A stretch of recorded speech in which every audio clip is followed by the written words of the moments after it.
So I just went down to Uber headquarters. It turns out that the person I thought it was not the person that accused me.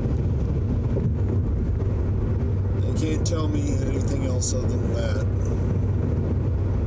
And it's a good thing, too. Because I would contact a lawyer and press charges for slander and defamation of character. I'd own everything they had. People think this is an easy job. And I thought I'd seen it all myself. But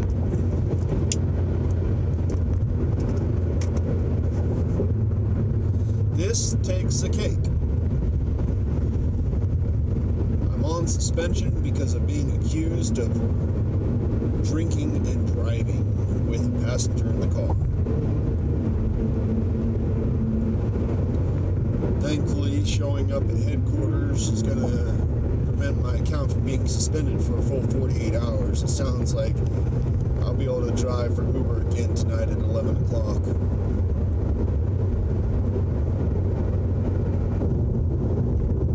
But 24 or 48 hours, it makes no difference. I owe on my lease.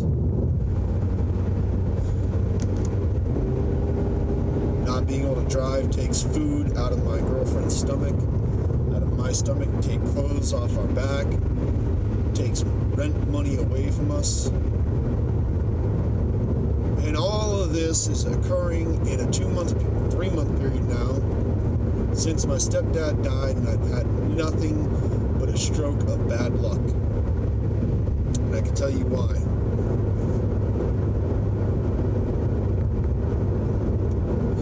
A lot of people don't believe in spiritualism, but I do. I was raised in a very strong Christian family, a very strong pagan family. Both points of views have made me a very spiritual person.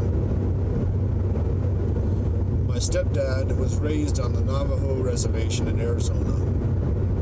We were raised in the Navajo traditions.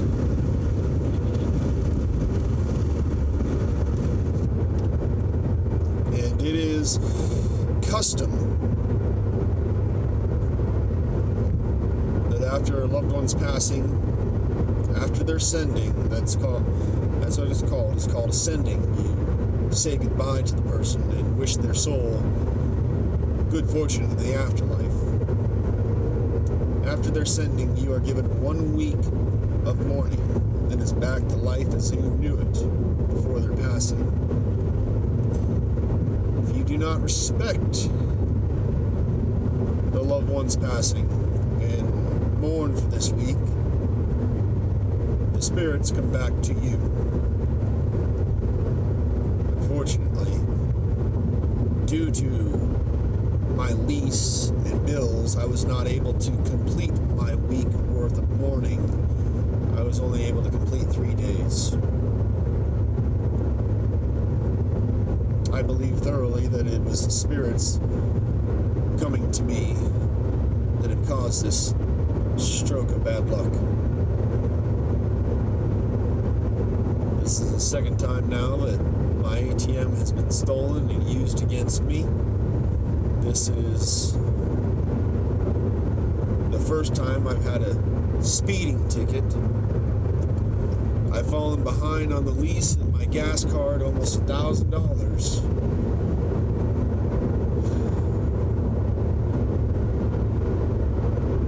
There's nothing but bad luck coming my way.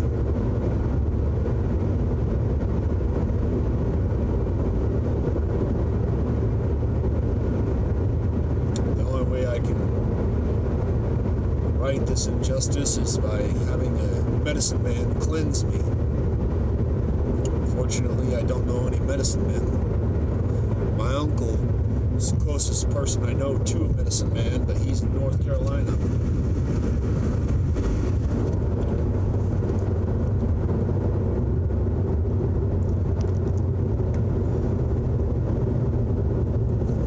Maybe Lisa, knows a medicine man. She knows a lot of people on the reservation here in North County.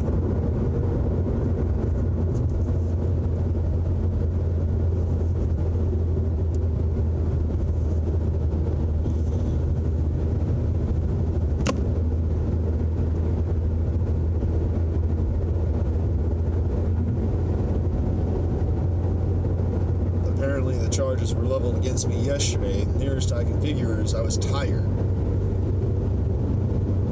I've been grinding so hard to catch up on the lease that who wouldn't be tired?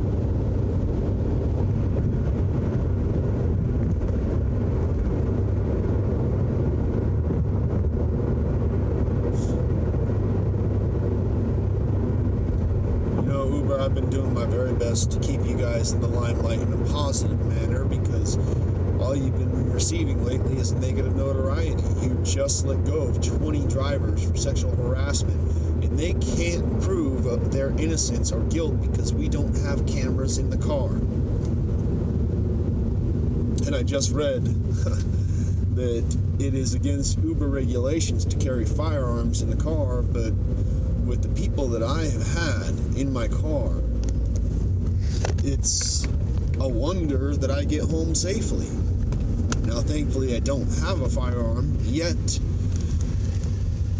Once I'm out of debt with the lease, I plan on getting toys for both my girl and me. I was going to get a Glock 9mm for the car.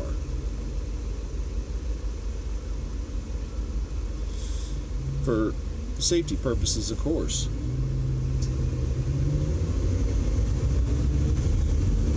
Now you're telling me I can only carry pepper spray.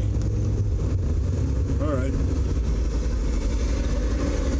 I'll make damn sure I get the pepper spray that's made from the ghost pepper.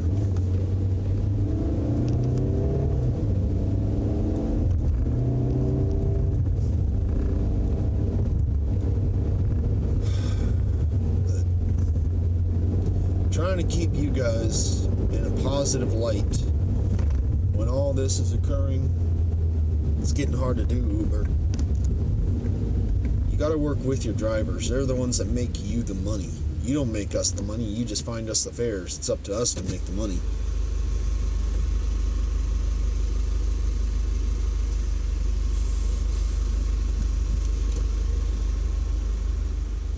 So Uber, I implore you, start working with your drivers.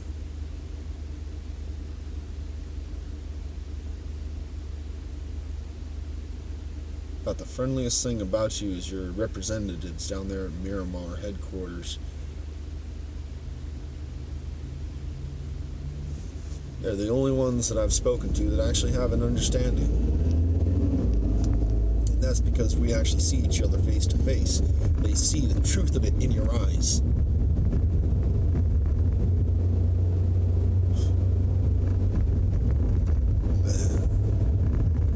So much is going on right now. It's a wonder Lisa's still with me. God, I cherish that woman. She's the one thing keeping me sane through all of this. I should let her know that tonight.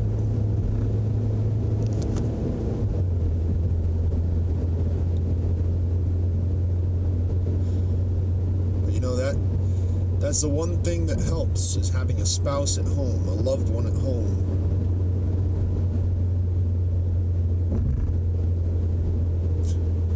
All my videos have been suggestions, and they still seem negative, but they're not negative. As my girlfriend points out, I'm a one-tone type of person, and it's hard to tell if I'm being positive or negative.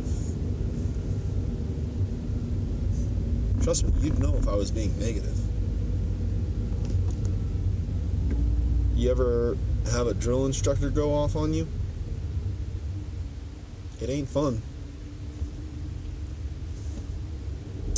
I remember the show called Boot Camp, where civilians got to go and see what it was like in the Marine Corps life.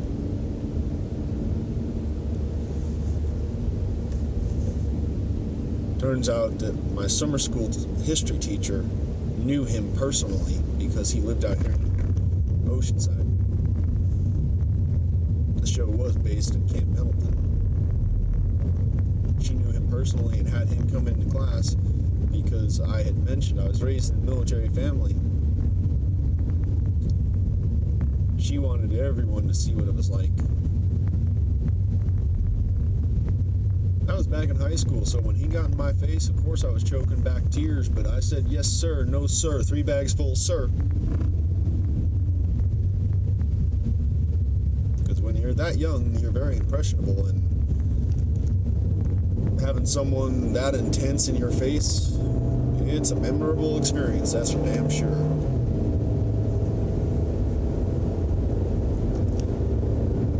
I'm just like him. I start yelling, you'll know I'm angry. But no, I've only ever made suggestions trying to keep you in the positive, and that's all this has all been. But it's getting hard, Uber. It really is. So whoever my boss is, come on, start listening to your drivers. I'm at my stop now, grabbing some sodas from my grandparents. So, catch y'all later.